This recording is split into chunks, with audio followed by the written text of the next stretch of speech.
வரமாட்டேன்னு சொல்லிட்டு கடைசியில் போய் சேர்ந்துருப்பாங்கல்ல, அந்த வரிசையில் அந்த எங்கிட்ட ஏதாவது கோபம் இருக்கா? வரக்கூடாதுன்னு இருக்கா? அந்த வரிசையில் வருவாங்கன்னு நான் நம்புகிறேன். அவங்க ஆசைக்கு வரமாட்டேன்னு இப்போ சொல்லிகிட்டு இருக்காங்க.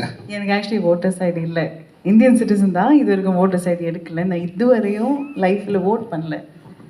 ஓகேவா? ரொம்ப நல்ல விஷயம். ஆமாம், உங்கள் தேசபக்தி வெளியே தெரியுது. சொன்னீங்க மேம், உங்களுடைய பதில் இருந்த ஒரு கொஸ்டின். இப்போ இது வந்து அரசியல் படம், உங்ககிட்ட ஓட்டர் ஐடியாலே நீங்கள் வாக்கு செலுத்தவே, உங்களுக்கு ஒரு கில்ட்டி இல்லைங்களா? நான் இந்தியன் சிட்டிசன், ஆனாலும் யூஎஸ்ல தான் வளர்ந்துருக்கு. அதனால தான் எனக்கு ஓட்டர்ஸ் ஐடி இல்லை. நீங்கள் நான் ஃபர்ஸ்ட் சொன்ன பதில் மட்டும் எடுத்துட்டு கட் பண்ணி வேற ஹெட்லைன் போட்டு போடாதீங்க. அப்போ ஏன் என்ன வச்சு போடாதீங்க? யூஎஸ்ல இருந்தது. இனிமேல் தான் ஓட்டர்ஸ் ஐடி எடுக்கணும். அதுக்கப்புறம்